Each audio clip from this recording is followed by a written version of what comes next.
Hello, sino nakapanood kanina ng ano, ng live ni, live, I don't no, no, no, hindi live, eh. Yung premiere nung ano, nung, vlog ni Sir MG na ang sinalang niya si Sir Makmak Pablo, 'di ba? Yung mga ano, yung mga ito si Sir Makmak Pablo, oh. Totoo naman yon yung karamihan. Yung mga bandang sinabi ni Sir Makmak Pablo na sa loob nila siyempre sila yung nakakaalam dun, eh. May mga nagsasabi kasi na, "Kayo din pa-interview kayo." Wala akong sasabihin diyan. 'Pag ako in-interview, wala akong sasabihin diyan. Kasi kami nasa labas kami, eh. Siyempre ang re-relyan lang namin yung mga information na masasagap ng NBI, yung mga information na ibibigay lang sa amin ng insider. Pero sila kasi mismo, nandun sila sa loob. Yan ang mga worthy na interviewin. Kasi ang maaano nyo lang sa amin yung pakikipaglaban lang namin. Ito talaga sila, Boss Makmak Pablo. Ang gusto ko pa nga ma-interview dyan si ano eh, si Sir Jojo de Guzman ng Hong Kong eh. Kasi yung talaga, alam na alam niya talaga yung ano, yung kung paano nabuo yung FFCI na yan, yung ano, although na malaman itong ano, tong kay Sir Makmak Pablo, si Boss Jojo de Guzman sa Hong Kong, maraming nalala. Isa rin si Sir Nasukir din. Pumunta kayo, no, maraming, kung gusto nyo, Nasukir California TV, type nyo sa YouTube. Gabi-gabi binabanatan niya rin si FLM eh. May mga ini-expose din siya doon. Eh, hindi pa siguro nabibigyan ng audience. Pero siguro, I believe, no, soon, may interview din yun. Sila ang mga nakakaalam. Yan, yung mga yan. Yan ang nakakaalam. Kaming ano, kasi 'di ba na-mention niya yung UTW, yung United Talino Warriors, ito yan eh. Ito yung souvenir ko noon eh, 'di ba? Ito yung logo ng UTW. Ayan oh.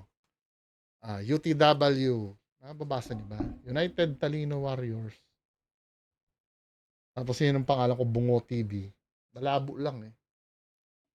'Di ba? Ito yung ano namin noon. So, ang leader namin nga noon si Boss Mike Cervera. Actually si ano eh, si Tatay Boy eh. Kaya lang si Tatay Boy kasi nakulong. Pinakulong ni Drilon, ni Senator Drilon. Kaya ang naging substitute na leader namin si Boss Mike Cervera. Ang pakikipaglaban namin noon dati, hindi naging madali. Kasi madugo talaga yon. Ba't ko nasabi madugo? Kasi kami, with all due respect kay Boss Makmak Pablo, ano na kami eh, okay na kami eh.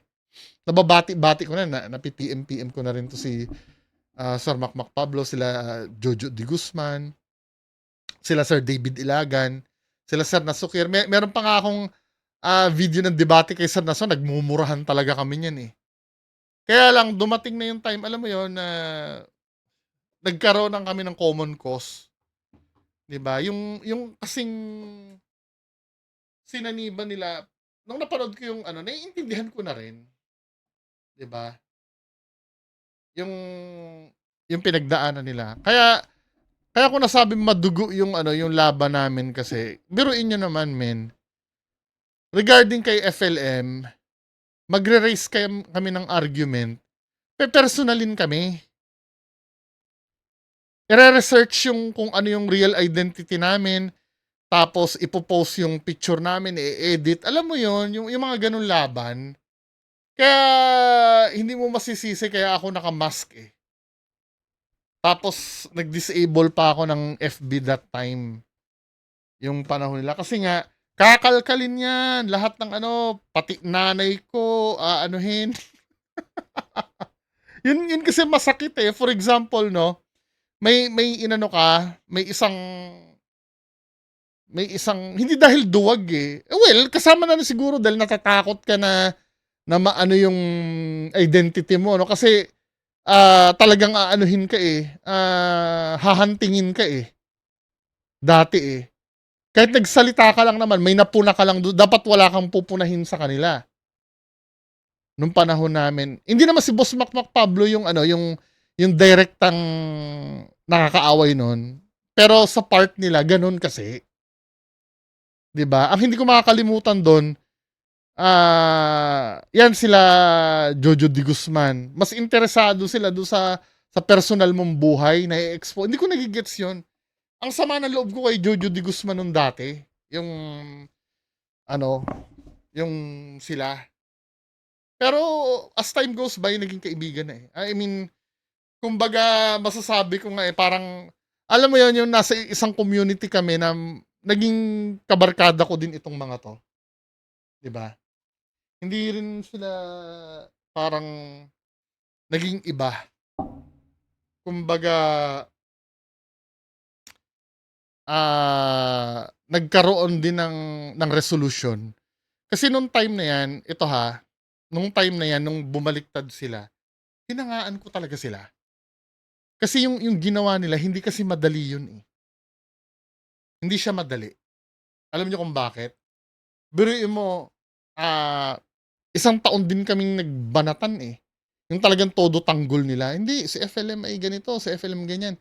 Kahit na anong pine-present na namin na kung ano-ano sa social media, hindi, durog kami diyan. Totoo yung sinasabi niya na ang views lang namin, ang liliit lang. Samantalang sila ano, ito si Sir Makmak Pablo, nakaka-milyon ng views 'yan. 'Pag si FLM, kasi maraming ngang fan si FLM nun. Maraming natuwa kay FLM nun dahil ano siya, parang hero-hero nga. Gano'n ang nangyari. Pero nag-aano din ako na medyo medyo kahit papaano, nakakamot din yung tama ba yung term? Parang nakakakalmot din kami sa kanila kasi naaano din nila kami, napapansin din kasi kami nila. Na para bang may point naman talaga yung sinasabi. Although maliliit lang ang views namin. Yun kasi laging pang ano nila, eh. Maliit lang ang views niyan, ganyan. Parang katulad yung ginagawa ng Ghost Hunter sa akin ngayon, di ba? Maliit lang ang views nan. Hindi na dapat pinapansin niya mga yan, ganun. Pero ano eh, napapansin namin na tumatagos din kasi kami tinatrabaho din. Ibig ko sabihin tinatrabaho katulad nga nun ano, kinakalkal yung mga personal namin buhay, yung mga ano, yun ang ayoko kasi dito sa social media. Walang lumalaban ng patas eh, 'di ba? Then recently no napanood ko no, neto ko lang nalaman na yung culture na ganun pala, parang kay FLM nila natutunan na pag hindi kayang labanan, gagawa ng ano ng smear campaign. Parang yung 'di ba kinuwento ni Sir Makmak Pablo yung sa judge daw. Napakinggan ko na yun dati kay Ma'am Yama ko naman. Hindi ko napanood kay Boss Makmak Pablo na siniraan niya yung anak ng judge. Napanood ko yon kay Sekyama. Yung ano na yon, napanood ko yon yung kay Sekyama, yung minumura niya yung ano, yung judge mismo. Tapos yung anak nga daw hindi nakapasa sa bar exam, ganon. Ang lupit, di ba? Parang hindi nila alam yung risk nung ginagawa nila na yon. Then, parang pagkakaalam ko, ang lawyer kasi yata nila nun, si Attorney Espejo. Tapos meron pang isang lawyer, si yung babae, Attorney Chua. Pinagalitan sila na wag nilang gagawin yun. Yung mumurahin yung, hindi naman alam yata nung attorney nila na according dito sa ano, si FLM yung nag-utos. Na ganun yung i-vlog. Yun kasi ang problema, hindi sila coordinated sa mga ginagawa nila. May diskarte yung lawyer nila na ito namang si FLM hindi naman sinusunod. Hindi naman ano, may sariling diskarte. Tsaka na ano ko na din yan, nahalata ko na din yan na parang ang treatment ni FLM pagkausap ka, gagawin kang special. Kasi ang nagkwento sa amin nun, ano eh, si Sir David Ilagan eh. Yung parang, ang tono, halimbawa ano, kakausapin ka niya ng FLM. Juan ang name mo. Juan, sa'yo ko lang sasabihin to ha. Yung mga ganong banatan, wag na natin ilalabas to. Sa'yo ko lang. So, ang mararamdaman ni Juan ngayon, napaka-importante niya dahil hindi niya alam, lahat kayo, ganun kausapin. 'di ba? Kaya tuloy nagtataka sila na alam ng isa't isa yung mga kina kinukuwento nila kasi nga lahat sila tinawagan, 'di ba? Iba ang karisma ni FLM nun. Hindi hindi katulad ngayon, 'di ba ngayon joke siya, pero dati nun ano 'yan, malupit 'yan. Ay naku, the way magsalita 'yan talagang ano 'yan dati, ah, talagang, maniniwala ka talagang mayaman 'yan. Kaya lang ang nagiging problem kasi kay FLM, yung mga sinabi niya yung mga sinabi niya dati, kinokontra ng mga sinabi niya ngayon. Dun na siya nahahalata, 'di ba? Pero dito sa mga 'to, actually itong may istorya nga diyan, eh. Itong mga 'to, itong 14 vloggers na 'to, ako yung unang humanga sa mga 'yan, nung tumalikod. Inaway ako ng mga ano, ng mga kakampi ko dati. 'Yan sila Takero, sila Alam na This, inaway ako dahil sa'kin kasi naman, itong mga 'to sila Sir Makmak Pablo, sila Jojo de Guzman, at kung sino-sino 'yan, sila Mighty Manong. Ano,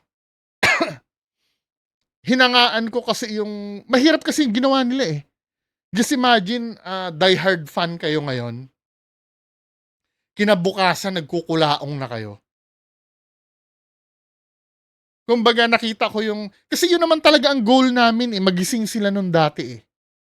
Yun naman goal, eh. Nagtaka nga ako nung sinabihan ko, sinaluduhan ko yung saludo dahil kahit papaano nakapag-isip na kayo. Ako pa yung inaway. Kaya may tampo din ako kila Takero nun, eh. Kila Alam na This, eh. Inaway nila ako nun dahil ba't mo hahangaan yan? Eh, mga manluloko din yan, mga ganyan, eh. Ganun pa ang banat sa akin, eh. Mga manluloko din yan, hahangaan mo yan? Kaya kahit papaano hanggang ngayon may sama pa rin ako na loob kay Takero talaga. Si Takeru Miyamoto yung Streetwise, successful vlogger siya ngayon, eh. Kay BBM, kay ano, pro BBM sila, 'di ba? Sila nila Boss Mike Cervera, 'di ba? Masyado na nila ako inaway noon. Eh ang sa akin lang naman, 'di ba 'yun naman ang goal natin, gisingin itong mga 'to. Ngayon nagising na, gusto niyo paawayin pa uli natin. Ang sa akin kasi, na-conquer na natin 'tong mga 'to, eh. Pwede na natin maging ally 'to. Pwede na nating ally, ALLY ha, hindi yung ally na offering ha. Alyansa, pwede natin maging alyansa 'to. Pwede natin palakasin yung campaign natin. Eh sila ayaw nila. Eh siguro sa pride din ano. Hindi ko rin masisi kasi lalo na 'to si Boss Makmak Pablo pati si Takero, nagkaroon ng personal na away dati talaga. Hanggang yung itsura ng isa't isa inaano na nila, 'di ba? Dahil doon sa away. Yun ang inaano, hanggang ngayon parang hindi kami medyo okay ni ano, eh, ni Takero, eh. Dahil dun sa incident na yun, eh. Kung mapapanood man ako ni Takero ngayon, men masama talaga ang loob ko sa inyo, sa inyong dalawa ni Ant nun. Tapos nung yung dumistansya ako diyan sa kulaong topic na yan, napunta na ako sa paranormal, eh. 'Di ba? Nag-ghost hunting na ako, nagbago na ako. Biglang nakikita ako kaibigan niyo na si Boss Makmak Pablo. Hindi naman sa binabawalan ko kayo, no? Sa akin lang kasi, grabe naman kayo mang-away sa akin nung dati na akala nyo, tinrider ko kayo. Yun ang lumalabas dati nun, eh. Kaya sobrang sama talaga ng loob ko sa UTW, eh. Ang lumabas kasi, tinrider ko sila dahil nakipag-friends ako sa mga to. Or pinuri ko itong mga to. Na hindi nila naiisip, hindi ako nakisama sa kanila, sila ang nakisama sa atin. Yun ang hindi nila naiintindihan. Kasi nga, 'di ba, anti-FLM kami, pro-FLM 'to mga 'to. Anti-FLM kami, pro-FLM 'to mga 'to. Na-convert na sila sa anti-FLM ngayon. Kaya ano, kumbaga sila yung pumunta sa teritoryo natin. Malamang ako, tatanggapin ko 'yun. Kasi victory natin 'yun, eh. At the same time, panalo din sila kasi nagising sila. Eh hindi, eh. Ang lumabas ako pa yung traitor, eh. ko sa mga taong hindi ko hindi naglalabas ako matagal naman na 'yon.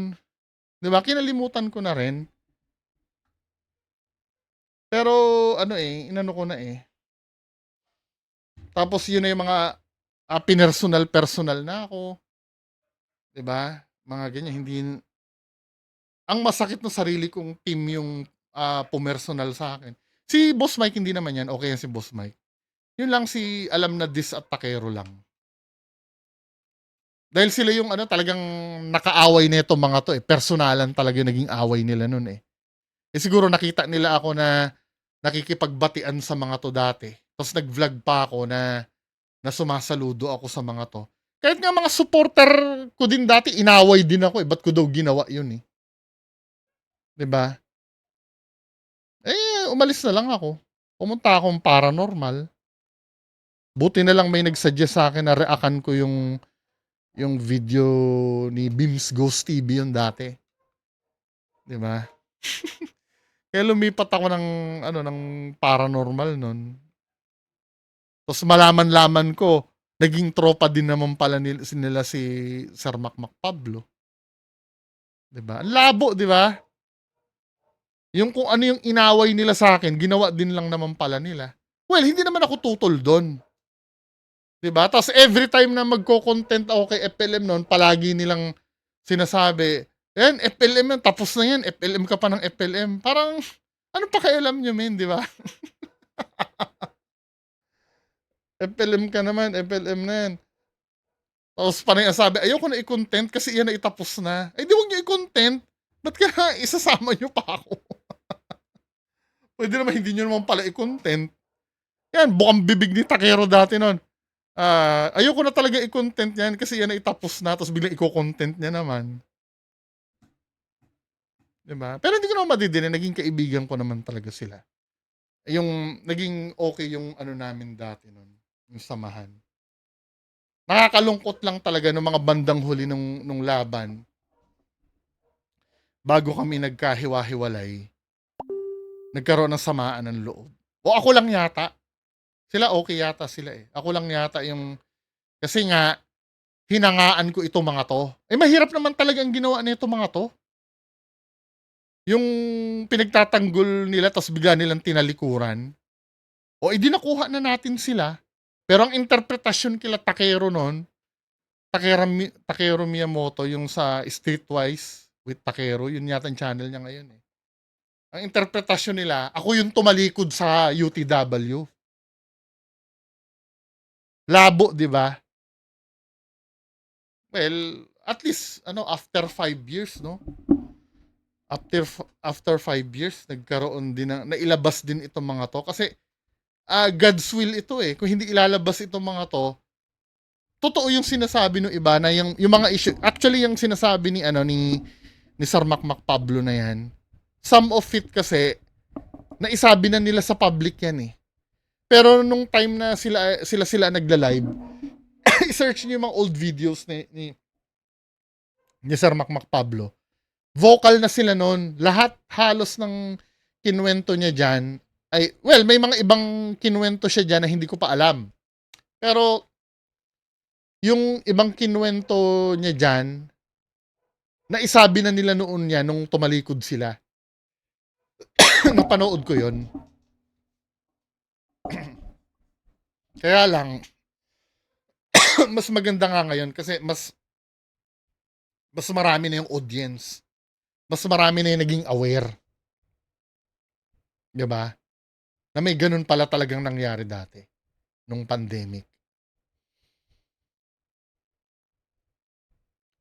Medyo happy na rin ako na ito yung kinahinatnan. Hindi ko akakalain na itong mga taong to na kamurahan namin dati nung araw, sila yung magtatapos nitong Kulaong Saga. 'Di ba? Kaya minessage ko rin ito kanina sa GC, yung sila boss mo ko na nagpapasalamat din pati kila The Kings. 'Di ba? Kasi pinapakawalan na nila sa mundo yung nangyari. Kasi kung hindi nila aanuhin yan, marami pang mabibiktima yan 'Di ba? Marami pang maniniwala. Kaya hindi ko rin naiintindihan yung iba, bakit kailangan pigilan ano? Ginagatasan niyo. Unang-una yung paggagatas diyan, hindi naman masama yun, eh. Masama ba yun? Yung yung pagkakitaan mo yung topic na yan? Wala namang nilalabag na batas dun, eh. Meron ba nilabag na batas dun? Na i-topic mo yan si ano, si FLM? Wala namang ganun, eh. May ganun ba? Wala, 'di ba? So bakit ano, ayaw ayaw niyong ano, "Oh, yan na naman kayo, paulit-ulit na naman ang gagawin niyo." 'Di ba? Paulit-ulit na naman yung topic niyo. Eh, choice niyo yun, pinanood niyo kami. Kasalanan namin yun, eh, yun ang napanood niyo sa'min. Parang parang ganito ang analogy ko, eh, kumbaga aawayin mo yung Jollibee kasi araw-araw Chicken Joy yung yung binebenta nila dun. Eh, dun ka pumasok, eh, dun ka pumasok na restaurant, siyempre kung ano yung i-o-offer nila dun, yun ang maco-consume mo. Hindi puwedeng pipilitin mo yung Jollibee na magluto ng adobo para sa'yo, 'di ba? Anyway 'no, meron siya sinabi na, pabitin, eh, kainis, eh. Meron sinabi na ano, eh, na ilalabas niya daw, eh. Curious ako kung ano yun, eh. Sila lang daw na 14 vloggers ang nakakaalam nun, 'di ba? Pabitin, eh, kainis. So, ano 'no, saludo kila Boss MG, tsaka kay Sir Makmak Pablo. Sana si Sir Jojo De Guzman din. Sir Jojo De Guzman tsaka si Sir Nasukir sa US naman. Pero puwede niyo naman panood si Sir Nasukir nun, puwede niyo siyang tanong-tanungin. Nagla-live yun, punta kayo dun sa Nasukir California TV. 'Pag nag-live yun, puwede niyo siyang tanong-tanungin dun sa live niya, 'di ba? Ang malupit niyan 'no, kung si Sir Dong Batalan yung na-interview 'no, ay tapos na talaga. Anyway mga kababayan ko, yan lang yung reaction ko dito sa nangyaring interview kay Boss Makmak Pablo. Magandang gabi sa inyo lahat, ba-bye.